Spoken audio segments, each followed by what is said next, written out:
YT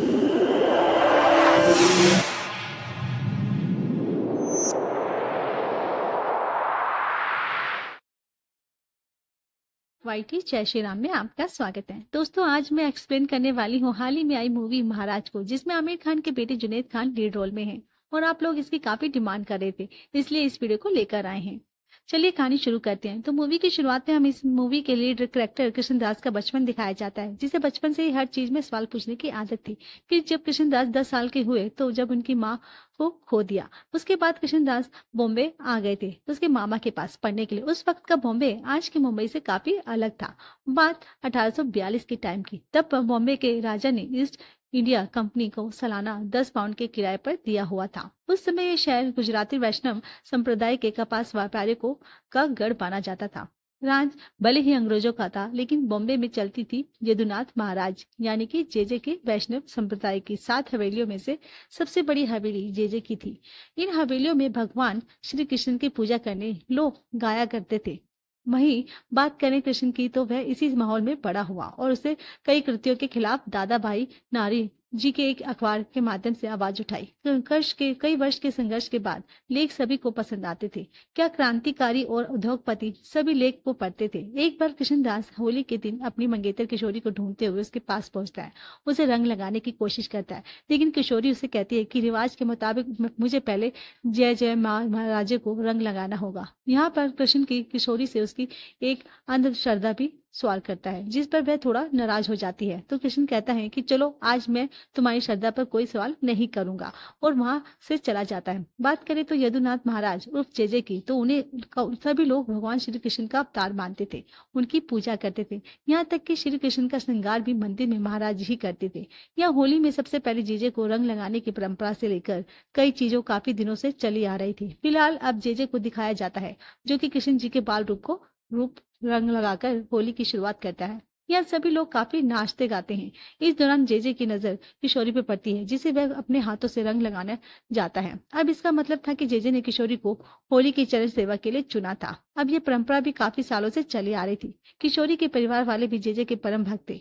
अब वह सभी इसी बात से काफी खुश थे, लेकिन किशोरी को जेजे ने चरण सेवा के लिए चुना है, ये बात कृष्ण को नहीं पता था। इसलिए वह किशोरी को चारों तरफ ढूंढ फिर रहा था उसे रंग लगाने के लिए। इधर किशोरी भी जेजे के शयन कक्ष में जाकर उसकी सेवा चरण करना शुरू करती है, जिसे चीज को देखने के लिए कई व्यापारी लोग जेजे के पास खास आदमी हवस का खुश देकर देखने जाते थे। असल में यहाँ जेजे चरण सेवा के नाम पर लड़कियों के साथ गलत काम करता था, जिसे लोग झरोके से देखते थे। जल्दी कृष्ण को इस बारे में पता चलता है, तो वह शयन कक्ष के पास जाता है और वह वहां पर हवास को पता चलता है कि कृष्ण हर्षद किशोरी का मंगेतर है। तो उसे वह झरोके से सब कुछ देखने के लिए भेज देता है और हंसते हुए कहता भी है कि तुम्हें तो इस चरण सेवा को देखने का पूरा हक है। फिर क्या था, जब कृष्ण देखता है तो वहां जेजे किशोरी के साथ काम कीड़ा में लगा हुआ था। तब कृष्ण तुरंत गुस्से में जेजे के कमरे में घुस जाता है, और जो लोग इस चीज को देख रहे होते हैं वे सभी लोग कृष्ण को चरण सेवा में विघ्न डालने के लिए भला बुरा कहने लगते हैं। तब कृष्ण पहले तो इन सभी लोगों को भगाता है और फिर किशोरी को अपने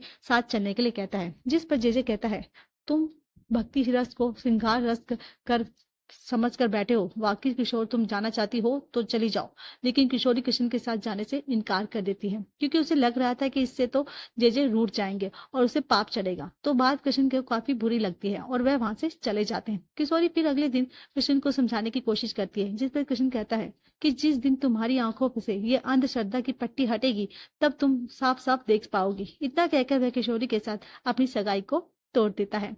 फिर इस बारे में किशोरी रोते हुए जाकर जेजे को बताती है, तो इस पर मुस्कुराते हुए कहता है कि भगवान ने तुम्हारे लिए कुछ सोचा ही होगा, तुम बिल्कुल दुखी मत हो। तुम कृष्ण को भले ही भूल जाओ, ठीक है, आज से तुम मेरी लाडली बनकर रहना। तो बातें सुनकर किशोरी जेजे के गले लगा लेती है। यहाँ जेजे किशोरी के साथ फिर से वही सब करता है। जब किशोरी उठती है तो उसे पता चलता है कि जेजे संध्या आरती के लिए गए हुए हैं। अब किशोरी खुद को जेजे की लाडली समझकर काफी खुश थी। तभी उसे एक कमरे में जेजे की आवाज आती है, जो किसी और लड़की को फंसाने की कोशिश कर रहा था।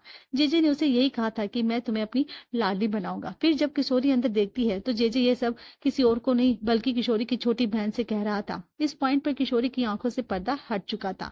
अब अपनी बहन को वहां से जाने के लिए कहती है, और यह सब समझ चुकी थी कि जेजे कोई भगवान नहीं बल्कि एक नीच इंसान है। इसके बाद किशोरी की बहन को लगता है कि उसकी बहन उससे जल रही है, क्योंकि जेजे ने उसे लाडली बनाने के लिए कहा है। जिस पर किशोरी रोते हुए सब कुछ बताती है। साथ में वह भी बताती है कि कृष्ण ने मुझे भी इस तरह से ही फंसाया था और इस वजह से मुझे उसने छोड़ दिया था और सगाई भी तोड़ दी। इस पर किशोरी की बहन कहती है कि तुम चिंता मत करो, कृष्ण भाई तुम्हें जरूर माफ कर देंगे। इधर कृष्ण ने सगाई तोड़ दी थी। इस बात को सुनकर उसका मामा उसे घर से बाहर निकाल देता है क्योंकि उससे काफी समाज में बदनामी हो जाएगी। कृष्ण इसके बाद अपने दोस्तों के साथ रहने लगता है जो कि उसके साथ नारी जी के लिए काम करते थे। उधर जेजे से मिलने के लिए लीलावती और उसका भाई आते हैं। असल में लीलावती से भी जेजे ने चरण सेवा करवाई थी, जिस कारण अब वह गर्भवती हो गई थी। लीलावती इस बच्चे को नहीं गिराना चाहती थी, जिस पर वह जेजे कहता है कि तुम चिंता मत करो, मैं कुछ डॉक्टर को जानता हूँ, वो तुम्हें देख लेंगे। ये बात सुनते ही लीलावती का भाई जेजे को मारने के लिए बैठता है, लेकिन जेजे के आदमी उसे पकड़ लेते हैं। तब लीलावती जेजे के पैर में गिर कर माफी मांगते हैं और जेजे उसे बहला फुसलाकर एक लड्डू खिला देता है, जिसे खाने के बाद लीलावती की तबीयत काफी बिगड़ जाती है। फिर जब आधी रात बारिश में लीलावती को इस हालत में देखकर कर उसकी मदद करने की कोशिश करता है, तब हवेली में से कुछ लोग निकल कर लीलावती के साथ उसके भाई को भी अंदर खींच लेते हैं और हवेली के अंदर बंद हो जाते हैं, जो कि कृष्ण के चिल्लाने पर भी नहीं खुलते। अब हवेली के मुख्य द्वार पर कृष्ण की मुलाकात लालवंत की जी महाराज से होती है, जिसने कृष्ण को सब कुछ बताता है। तब लालवंत जी कहते हैं, इसी तरह से ये हवेली न जाने कितने लोगों को निगल चुकी है। अब ये पता होने के बाद भी हम कुछ भी नहीं कर सकते, क्योंकि जे सारे महाराजाओं में सबसे अमीर है। उसके प्रति बढ़ती भक्ति ने उसे अत्यंत शक्तिशाली बना दिया, जिस कारण उसे चाहकर भी कोई कुछ नहीं कर सकता। मगर तुम कर सकते हो अपनी लिखावट से। आप फिलहाल इतना काफी नहीं था। अगले दिन कर्ज को पता चलता है कि किशोरी ने कुएं में कूदकर अपनी जान दे दी और इससे पहले नाराज भाई के सामने समझाने पर भी कर्ज उसे माफ करने के लिए राजी हो गया था। अब किशोरी को ऐसी हालत में देखकर कर्ज उसे याद कर रोने लगता है। उसके बाद किशोरी कृष्ण के एक लिए एक चिट्ठी छोड़कर जाती है, जिसे उसकी बहन लाकर देती है। उसमें लिखा था कि यह मैंने अपने पछतावे के कारण लिखा है, लेकिन तुम मेरा बदला उसे जे से जरूर लेना, उसकी सच्चाई दुनिया के सामने जरूर लाना। बस फिर क्या था, नारोजी के भाई के रक्षण में कृष्ण अपनी एक नई पत्रिका निकालता है, जिसका नाम वह सत्य प्रकाश रखता है। और सत्य प्रकाश में पहला लेख कृष्ण जेजे के खिलाफ ही लिखता है, मगर वो पत्रिका लोगों तक पहुंचने से पहले ही जेजे ने उन सारी पत्रिकाओं की कॉपीज को चुरा कर जला देता है, ताकि उसकी असलियत किसी को ना पहुंच पाए। अब कृष्ण तो उससे माफी मांगने को मजबूर हो जाए, इसलिए जे हवेली के दरवाजे बंद करवा देता है, क्योंकि संप्रदाय के लोग बिना कृष्ण जी की पूजा किए कुछ खाते नहीं थे और जीजी जी का मानना था कि यही भूख उनसे सब कुछ करवाएगी और वो कृष्ण मेरे सामने माफी मांगेगा। अब अगले दिन हवेली के दरवाजे बंद होने की वजह से हड़कंप बच गया था, पर तभी वहां पर कृष्ण जी की एक तस्वीर लेकर पहुंचता है और सभी लोगों को शांत करवाकर उनसे कहता है कि मैं उस जेजे के खिलाफ लिख रहा हूँ, इसलिए वो ऐसा कर रहा है। अगर उसे मुझसे प्रॉब्लम है तो वो तुम मेरे लिए हवेली के दरवाजे बंद करे, मुझे रोके, ना कि ये सब करने की जरूरत है जिसमें वो आप लोगों को घसीट रहा है। बाकी रही बात आपको पूजा या दर्शन ना करने देने की, तो उन्होंने ही सिखाया है कि भगवान तो हर जगह ही होते हैं। अगर ऐसा है तो हम भगवान को यहाँ इस पेड़ के नीचे क्यों नहीं पूछ सकते। इसी बात पर एक लड़की सीटी बजाकर हाँ में जवाब देती है और साथ ही बाकी सभी लोगों को भी राजी करती है। यहाँ पूजा करने के लिए एक लड़की का नाम दमयंती था, जो कि कृष्ण के काम और उसके लिखे लेख में काफी प्रभावित होने के साथ साथ उसे पसंद भी करती थी।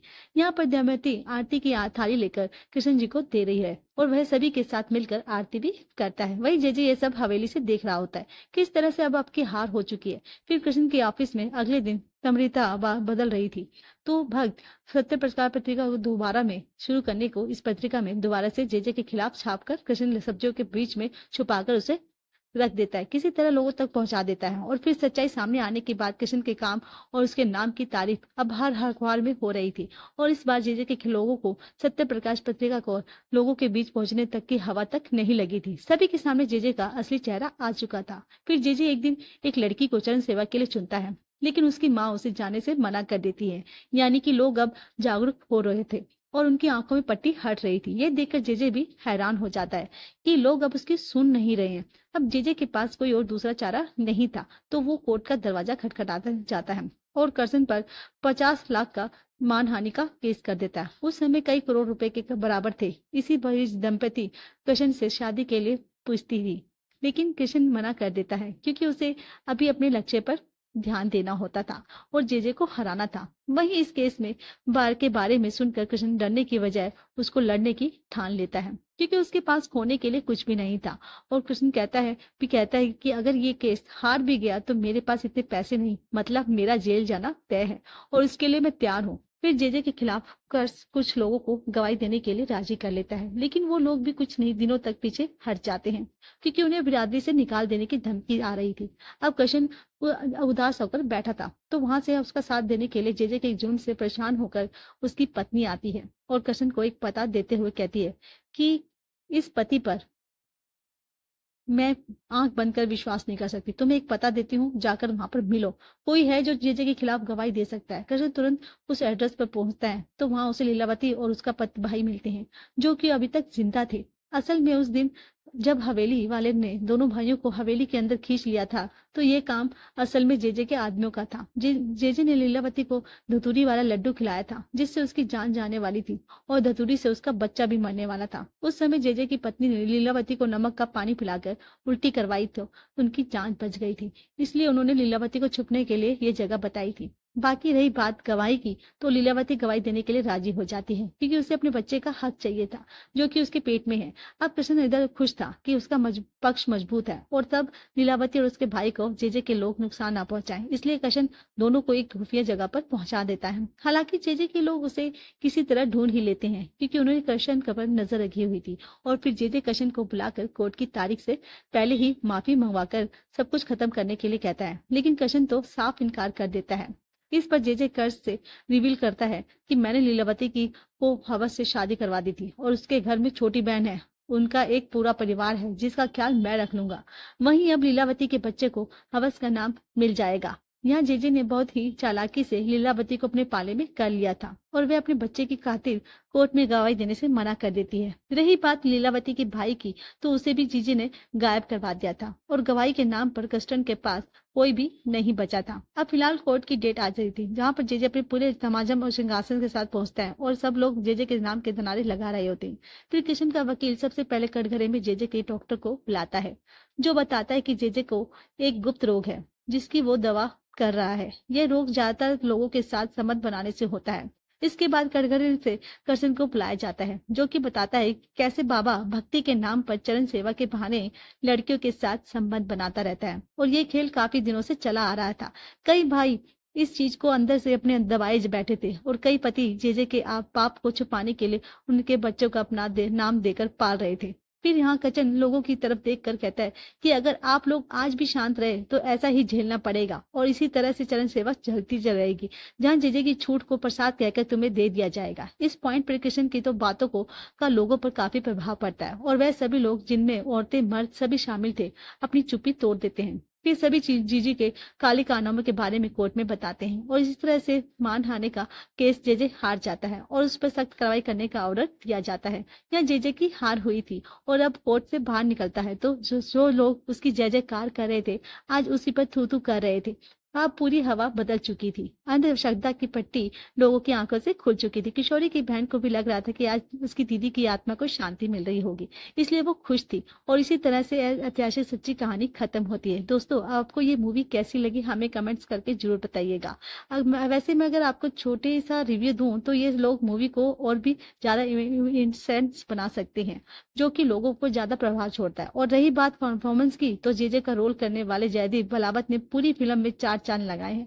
वही दमयंती का रोल भी शाबरी ने काफी अच्छा प्ले किया था। साथ ही कृष्ण भाई का रोल भी काफी अच्छा रहा था।